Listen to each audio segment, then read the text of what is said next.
University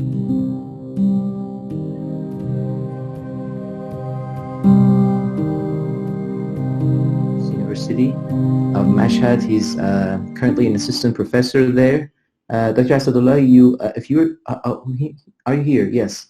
So you can, at this point, you can actually start uploading or presenting, sharing your screen. And so just making sure that we see the screen. So Dr. Asadollahi is currently an assistant professor in University of Ferdowsi in Mashhad. He has established a visual motor laboratory. He's interested in the mechanism of spatial attention and gaze in marmosets and macaques. So he's very ambitious and trying to work with both species of monkeys. Previously, he has got degrees in biology and physiology during his BS and PhD degrees.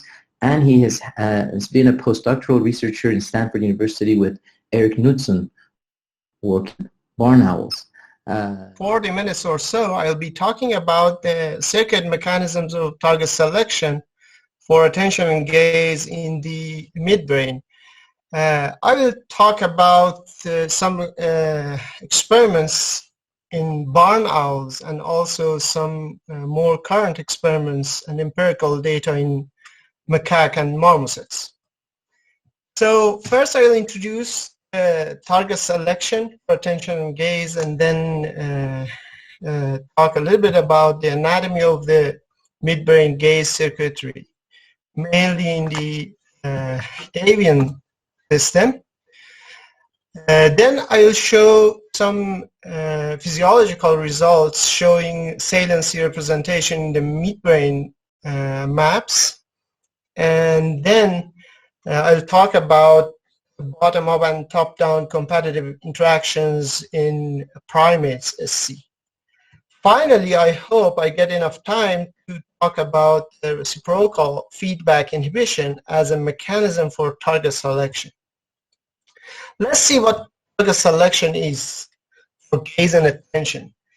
Usually and continuously, we look at and pay attention at different locations and change gazes maybe 10 to 20 times per minute. And if you track the eye, you see that you would select the important parts in a visual scene. How the brain, I'll be talking about how the brain selects target for next gaze and attention.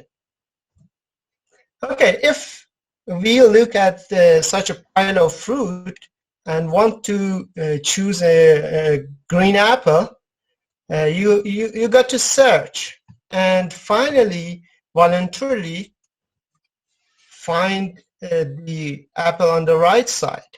So it's a voluntarily and goal-driven task, cognitive task that you'll do. If you look at such a visual scene, you'll see the green apple spontaneously, and and it will capture attention in a stimulus-driven fashion. So some features like different colors or different contrast in this picture or a looming stimulus in these pictures can capture our attention. How the brain selects the location for next eye movement or focus of attention. We have the visual world or sensory world in more general terms, and the visual information flows to the visual areas, processed, and then they will flow to the midbrain gaze network, which is superior colliculus in mammalian brain and optic tectum in the non-mammalian vertebrates. In the forebrain, we have gaze areas in the prefrontal cortex, which is frontal eye field, and in the parietal cortex, which is the lateral intraparietal areas. And in the avian brain, we have the AGF or archostriatal gaze field and endothelium areas that control gaze. So these areas and some more areas in the brain like basal ganglia will work together and process information to control gaze and attention. There are several experimental evidences that show contribution of superior colliculus or frontal eye field or LIP in gaze and attention control. One of them, for example, is a work done by Robert Mack and Kip Keller and published in Nature Neuroscience in 2004. They inactivated the superior colliculus and found that the superior colliculus inactivation causes deficits in saccade target selection. As you might know, the superior colliculus is a topographical map of the contralateral space. So when they ask the monkey to make a saccade to a visual stimulus, as you see in this picture, the monkeys did it correctly. And when they injected, as you see in the middle panel, some like GABA agonist into the superior colliculus, you see that still the animal can make saccades to the target without any error. And after recovery, again, it does the job. So what they did, they designed an experiment. They presented 4 stimuli to the animal. So as you see here, 1 target in red and 3 distractors or competitors in green. And before any injection, when the target is on the right side, or on the upper side of the visual field, the animal selected 100% correctly the target. But when they injected the GABA agonist into the representation of the target, you see that now the animal selects the wrong stimuli, selects distractors and makes saccades to them. But if when they positioned the target on the upper side, on an area in the visual field that is not affected, inactivated on the superior colliculus, you see that the animal performs again 100%. So this one clearly shows that the superior colliculus has a role in the target selection. Again, you see that after recovery, the animal recovers behaviorally. The question is that how each of these structures, their superior colliculus or frontal eye field or LIP, selects the right target in presence of distractors.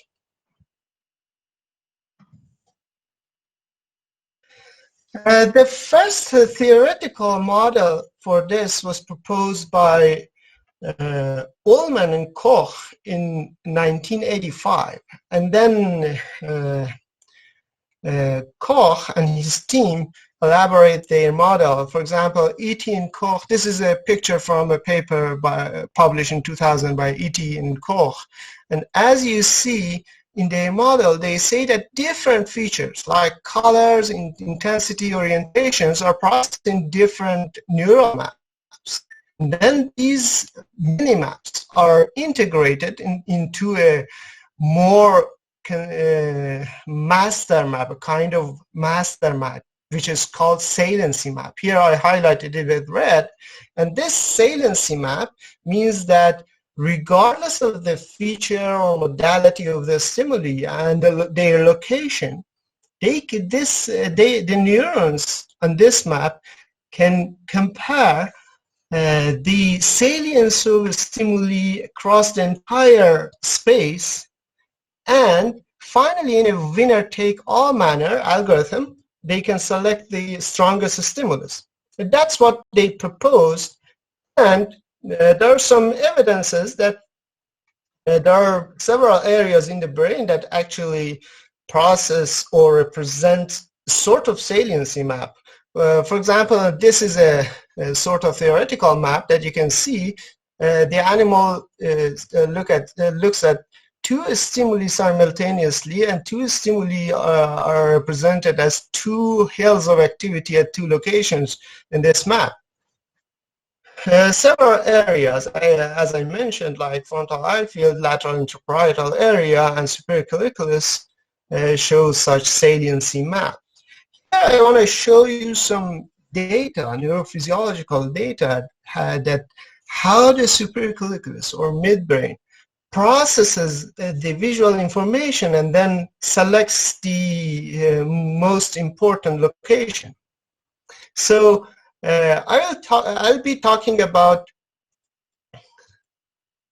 anatomy of the midbrain gaze circuitry first, and the barn owl. As you see, barn owl, this beautiful bird, is a good model in the study of auditory system, and it has a very well characterized midbrain circuitry. It's good because you can do long experiments, like 10, 12 hours experiments in this animal, and it's very easy. You can collect lots of data. You can test hypotheses in a day or two. But they are good for physiology. They are not so good for doing behavioral experiments. They do not perform so well. They are not trainable. These are carnivore and swallow a chicken or a mice just in one bite. But this is the visual system of the barn owl. We see the optic tectum, which is equivalent to superior colliculus. We have the orchestral gaze field, which controls gaze. If we stimulate the AGF, the animal makes cuts to different locations. And also we have the endopallium, which is somehow equivalent to the lateral interparietal areas in the mammals. If we just make a section through the midbrain, you see such a nice layered structure, which is the optic tectum. It has a topographic map of the contralateral space. Each neuron has a receptive field, and the neighboring neurons have receptive fields close to each other with some overlaps. The superficial layers receives direct inputs from retina, like superior colliculus in mammals that does so. Also it receives inputs from the forebrain, from the visual areas in the forebrain. In the mammalian superior colliculus, the superior colliculus receives projections from the visual cortex, from V1, V4, and other areas directly to the superficial or medial layers. Deep layers are mainly visuomotor neurons that responds to visual stimuli and also fires when the owl makes eye-head movements. So the tectum has a topographical map of space or visual world. The nice thing about the avian midbrain is that there are a couple of other nuclei that are very well characterized. One of them is the isthmic nucleus pars parvocellularis and isthmic nucleus pars magnocellularis, the IPC and IMC.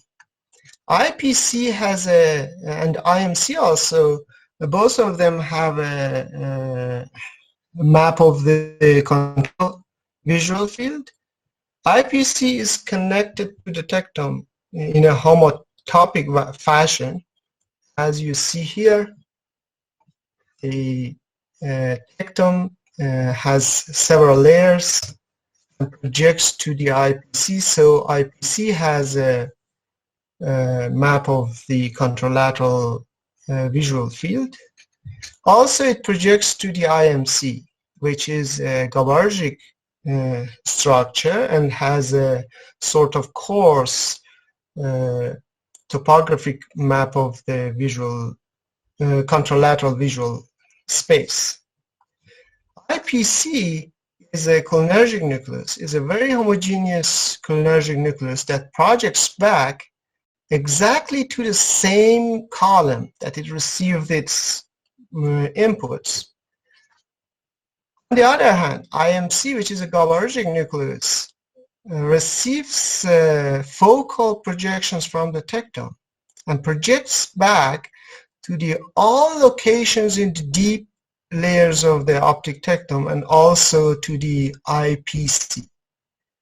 So if you look at such an anatomical structure, this structure is somehow very suitable to select a location and suppress all other locations.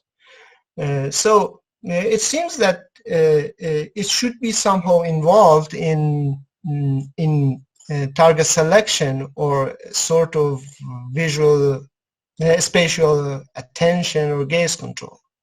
To test that, we recorded from neurons of the IPC and also Tectum while presenting simultaneously stimuli with different configurations. So in the next few slides, I will show mostly physiological and pharmacological experiments that show saliency representation in the IPC and Tectum. Mainly Tectum and IPC have very, very similar properties.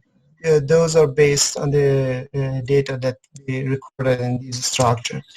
As you see here, IPC neurons responds very strongly to a luminous stimulus. This is an owl picture sitting opposite to a screen, and an electrode is in its IPC and recording the neural activity, the spikes. So the x-axis on the right panel shows the time, and the y-axis shows the location of the stimulus on the azimuth, on the horizontal plane. As you see, when the stimulus presented at 80 degrees about to the right, the neurons respond vigorously, and when it is presented further away to the right or left of the 18 degrees, the neurons respond less and less. So the neurons respond to a location, are spatially tuned. Now we tested the saliency map idea or model. If there is a saliency map in the Tectum, there should be, or in the IPC, there should be some global inhibition. And to test that, so first we presented just a stimulus, single stimulus inside the receptive field. This neuron, for example, has a receptive field about 40 degrees to the right. And as you see, when a stimulus presented inside the receptive field, the neuron responds vigorously. Now, we added conditions where a second stimulus, we call it S out or S2, presented at different locations outside the receptive field, simultaneously with the S1, the stimulus which is presented inside the receptive field. So it is very clearly inhibition when the second stimulus presented simultaneously. And when we quantified this inhibition, we see that it's about 90% inhibition or suppression of responses. So we tested it for several neurons, And as you see in this picture, it shows the location of the S out stimulus. As long as the S out stimulus is in the same hemifield as the S in, or the stimulus inside the receptive field, we see that it's about 80% separation. But when the S out presented at the different hemifield, at the other hemifield, we see that there is a very minor, like 30% separation. In the elevation, or in the vertical axis, there is a homogeneous separation. So it means that when a stimulus presented outside, in the upper field or in the lower visual field, there is a strong separation, like 80%. So first of all, the inhibition is further or wider or more global than the classical inhibitory surround of receptive field. And the other thing is that it seems that there is stronger inhibition from the same hemifield in comparison to the other hemifield. Another feature of a saliency map is to compare stimuli with different features and even different modalities. So to test that, we presented a single looming stimulus inside the receptive field, and S2 was a looming dot, as you see in blue here. It was a moving dot, a different feature, or was even an auditory stimulus. And as you see, when the second stimulus presented, the response of the neuron to the first stimulus, which was a looming dot, was suppressed by like 70–80%, regardless of the feature or modality of the second stimulus, the stimulus. So now the question is that, do these neurons compare stimuli? If that's so, if change the strength or salience stimuli, then the neurons' response should change. That's what we did, and we presented one receptive field, as you see, the mod looming speed, and compared the response to a single stimulus to a condition when a second stimulus presented along. As you see, as the strength of the second stimulus, which is outside the receptive field, like 30 degrees away, very further away from the classical inhibitory surround. As the strength of the second stimulus increases, the suppression also increases, or the neuron responds, stops to respond. It's the profile of the inhibition is interesting here. As you see, even in raster plots or in the average response, when the second stimulus is weaker than the stimulus inside the receptive field, the neuron responds strongly, as you see here. But when the second stimulus becomes stronger than the stimulus inside the receptive field, so the neuron is inhibited. So there is this, it seems that the neuron behaves like a switch that responds strongly when it is the stimulus inside its receptive field is strong, and stops responding or responds to a lower mood when the stimulus inside its receptive field is weaker than other stimuli. So there is a sort of switch point in the response profile.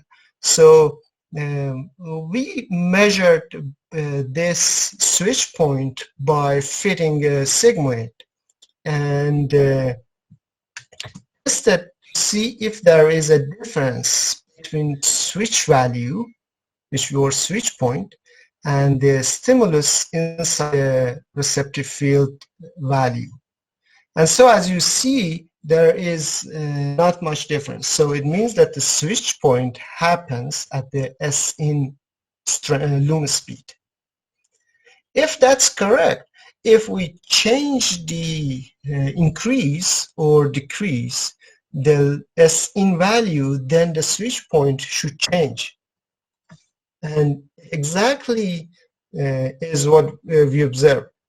You see that we measured the responses of a neuron to different values of S out when the S-in value was 4 degrees per second lumen speed or had 8 degrees per second lumen speed. So the switch point also shifted accordingly. And when we compared the change in switch value to change in S-in value for different neurons, when we quantified it, it was around 1. It means that the change in switch value was proportionate to the change in S-in value. So this is exactly what a saliency map needs to do to actually calibrate or normalize its responses to the overall activity in the map. So these properties that I mentioned exist in we observed in the IPC neurons, we observed in deep tactile neurons. So both maps have or behave like saliency map and signal the strongest stimulus in the field in a sort of binary switch-like fashion.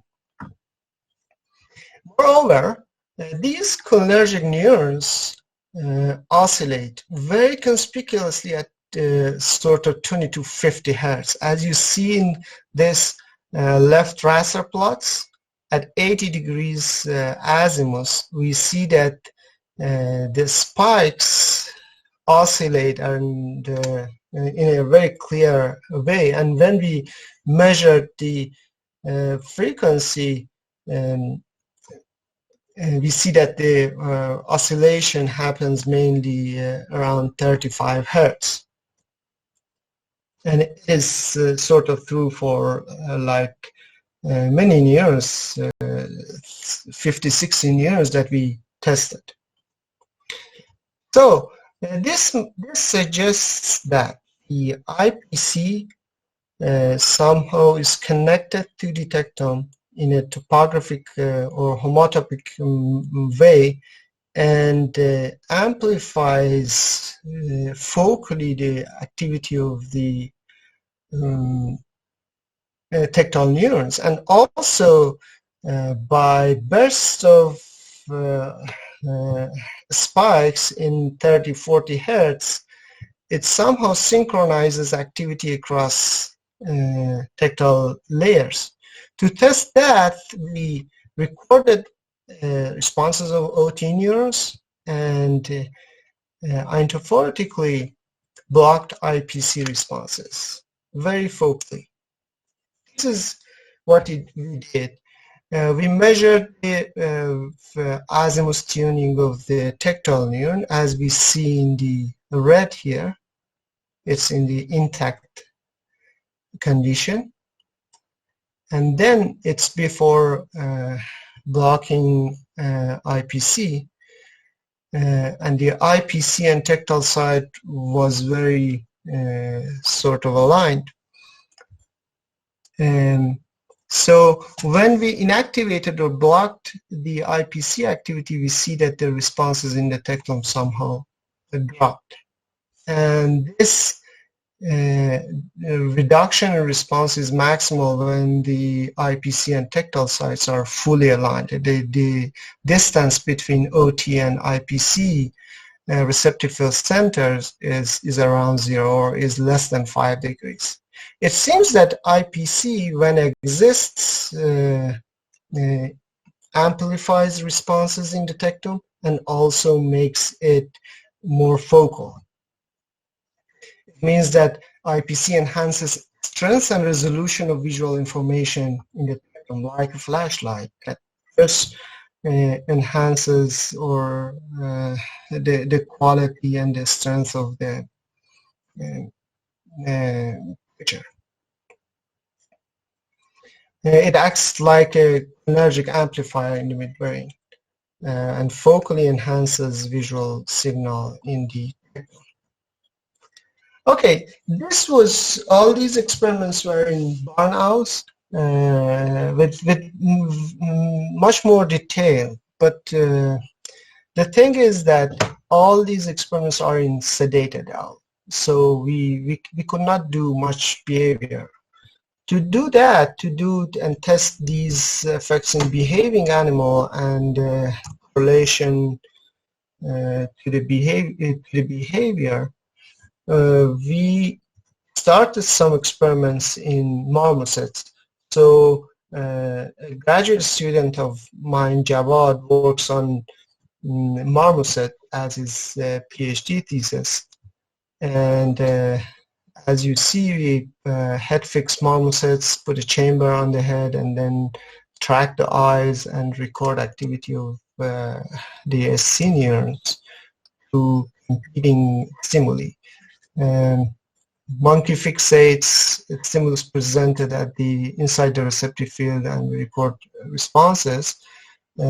Some conditions we simultaneously present a second stimulus. So you could change the location of the second stimulus. As you see, it can be inside the receptive field. The second stimulus, it can be just, in the surround of, in the inhibitory surrounding condition 2, in the condition 3, it can be closer to the center, but in the first hemifield. It can be further away, but in the second hemifield, or in the contralateral hemifield, upper hemifield. 6 and 7 conditions are in the contralateral lower hemifield, and 8 and 9 are in the ipsilateral lower hemifield. And 10 is the second stimulus presented exactly at the fixation point. And this is what we observed. This is data for like 10 neurons. We actually have more neurons, like 30 or so, but the strength of the second stimulus was a little bit weak. The amount of response was not, suppression was not that great. To characterize it, we changed the configuration, and this is what we observed. This is for 10 neurons. The condition is when is the response of tactile neurons to a single stimulus inside the receptive field. 2 and 3 are single stimulus at the inhibitory surround or further away. So again, single stimulus. Condition 4 is a second stimulus with the presented simultaneously at the surround, and the condition 5 is presented in the same hemifield but close to the fixation point. Again, each of these ovals are, this is the hemifield 1, hemifield 2, hemifield 3, hemifield 4, and at the center, at the fixation point. As you see, for the upper field, there is a strong suppression when the stimulus presented close the foveal, close to the fixation point or further away. But at the lower hemifields, we see more suppression, stronger suppression, like 50% suppression when the stimulus presented nearby the fixation point. I mean that it's not at the fixation point like 5 degrees away or 7 degrees, at the radius of 7 degrees. And when it is presented further away, there is not much suppression. But one very interesting point here is that when the second stimulus presented at the fova, there is, in many neurons, there is no inhibitory interactions, suppressive interactions. It means that the representation of fova is not, fixation point is not part of this inhibitory circuitry in the superior colliculus, and that's what we've just started. This is sort of preliminary data. We've just started to explore more and design more experiments to see what's the difference between the foveal and non-foveal inhibitory interactions. If we compare it to the global inhibition in the barn owl, you see that in the primates also we have global inhibition. But mainly it seems that there is a difference between the lower hemifield and upper hemifield, and there is a stronger inhibition from the smaller eccentricities or closer to the foveal eccentricities. It appears that there is not much differences between the same versus the, or IPSI versus the contra interactions. It might be due to actually the fact that there is difference between mammals and avians, or primates and non-primates, or it might be that this is in behaving animal and that the owl experiments are in sedated animal. But it's interesting to explore more. Again, we designed similar experiments to the barn owl, and we changed the salience. So one condition, a single stimulus was inside the receptive field. In a second condition, second stimulus was just outside the in the receptive field, at the inhibitory surround. And the third condition was it was very further away. And this is what we get. We change the contrast of the stimulus inside the receptive field. When we increase the contrast, the neuron responded more. That's normal. We see it in the entire visual system. But the interesting point is that when we presented a second stimulus further away, at low contrast, we observed inhibition. At contrasts higher than the S out, or stimulus outside the receptive field, we see no inhibition, as you see here. This is again for about 10 neurons that we recorded. So the inhibition, this form of inhibition, is totally different than the divisive inhibition that is reported in many areas in the brain. This is the condition 2, so you see that there is a clear difference. When the second stimulus is just in the inhibitory surround, as the neuron responds more and more, the amount of inhibition also is proportionally stronger. But when it is presented to the presented very further away, you see that the inhibition is only strong when the stimulus inside the receptive field is weaker than the stimulus outside the receptive field. In this case, the stimulus outside receptive field had a contrast of about 13%, as you see here. So this is what we observed in a bottom-up sort of physical salience experiments. We somehow tested it in a different paradigm, where the contrast of stimuli were somehow constant, but we assigned different values to the to different stimuli. This is a thesis of one of my graduate students, Fatemeh Didevar, and actually she trained monkeys to select, to fixate, and then presented 2 different colors, and one color had more reward, or associated with more reward, and the other one with the less reward. Here yellow is associated with 5 drops of juice, and red is associated with 1 drop of juice. And as you see, after a couple of sessions, the animal chooses yellow over red.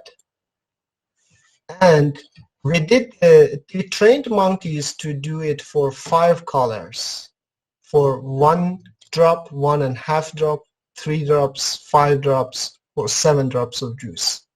So this one shows, this curve shows actually the percentage of selection of the stimulus inside the receptive field. The stimulus inside the receptive field had different values, from 1 to 7 drops of juice. The stimulus outside the receptive field was a purple one or magenta one, which worth 1.5 drops of juice, or a yellow one which worth 5 drops of juice. As you see, when the stimulus inside the receptive field is here, the performance is about 50. It means that it chooses right and left equally. And for the magenta, actually, when the stimulus inside the receptive field is magenta. So we trained monkeys to do so, and we recorded the responses of the neurons in the superior colliculus. This is a neuron's response. A neuron responds to different values of stimuli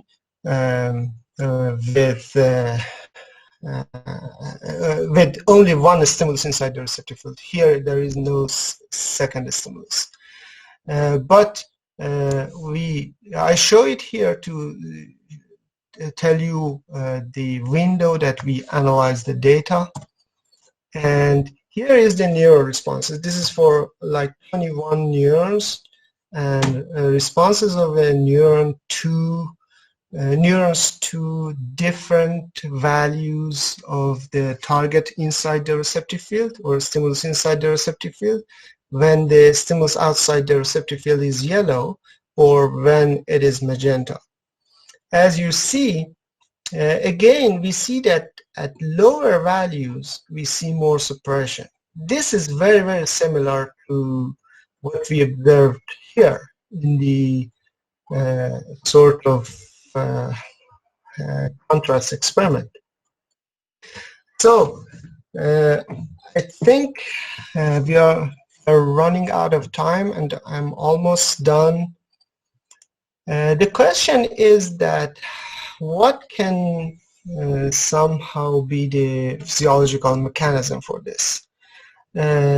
What actually Koch and his colleagues propose is that at the latest stage there should be a winner-take-all algorithm to select the strongest target. And how can this be implemented? Actually, a simulation by one of Eric's postdoc shows that when we have a feed-forward inhibition, as you see here, this is a neuron 1 representing, or channel 1 representing a RF stimulus, channel 2 representing the competitor. As you see, when we have simply a feed-forward inhibition that we see in many sensory systems throughout the brain, when we increase the S1 strength, or RF stimulus strength, we see that it only is the inhibition by the competitor is less strong, but there is no shift in the location of the switch point. But when there is, in addition to this feed forward, we have a feedback reciprocal inhibition, we see this shift. This is actually can be observed in the when we change the S in a stimulus and strength. Here is a change in S in strength when we change the competitor strength. And as the competitor strength increases, we see that the in the feed forward schema, the neuron responds less and less. And this is somehow like a divisive normalization. But when we have this reciprocal feedback inhibition, there is a stronger suppression at lower SN stimulus strength. So overall, to summarize, our observation showed that there is a map in the OT and the cholinergic satellite nucleus, IPC. There is a global inhibition in avian and primate supracolliculus, but with some differences. The avian suppression is mainly come from the ipsilateral, but it seems that in the primates it's strong from the contralateral too.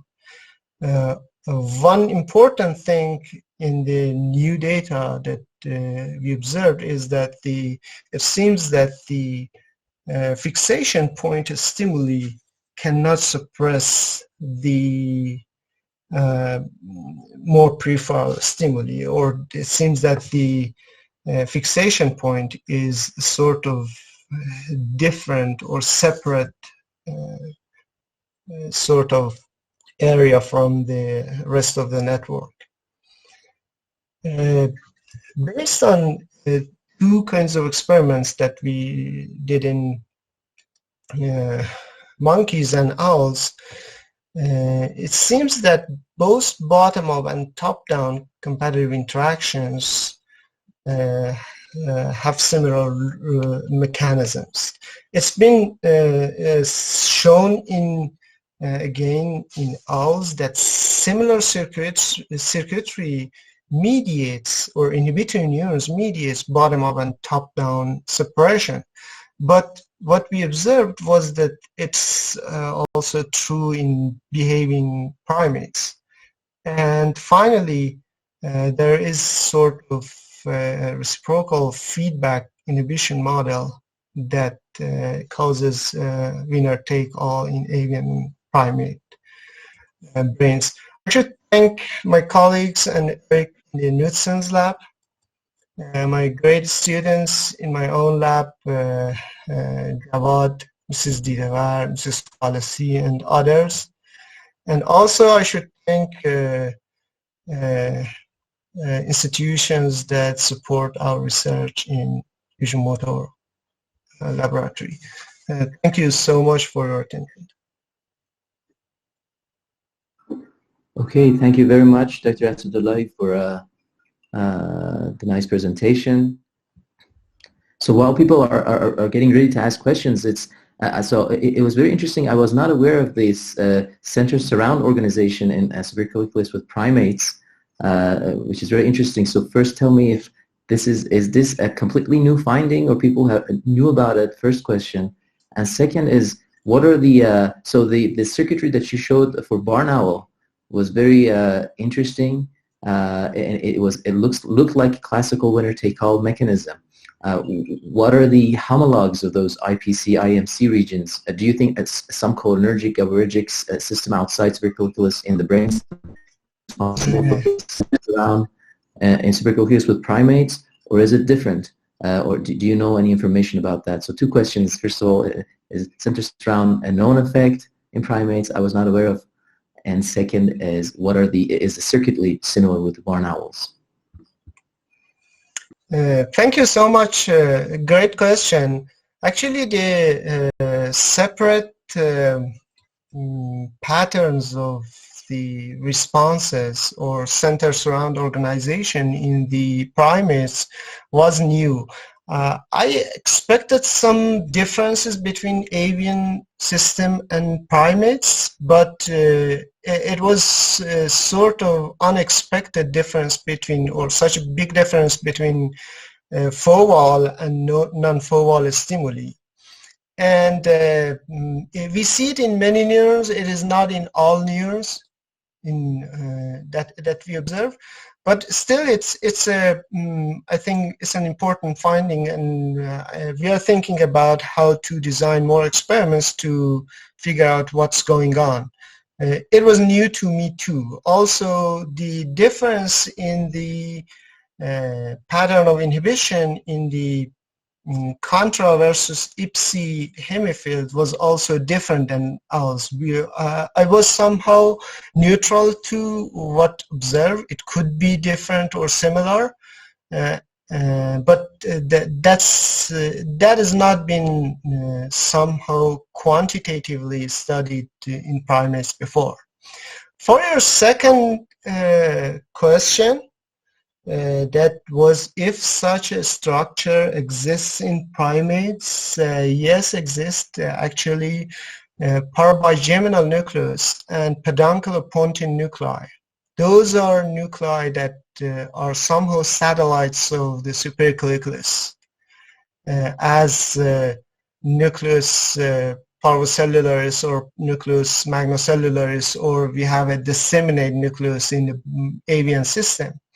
These are somehow connected. It is more studied in avian system than mammals.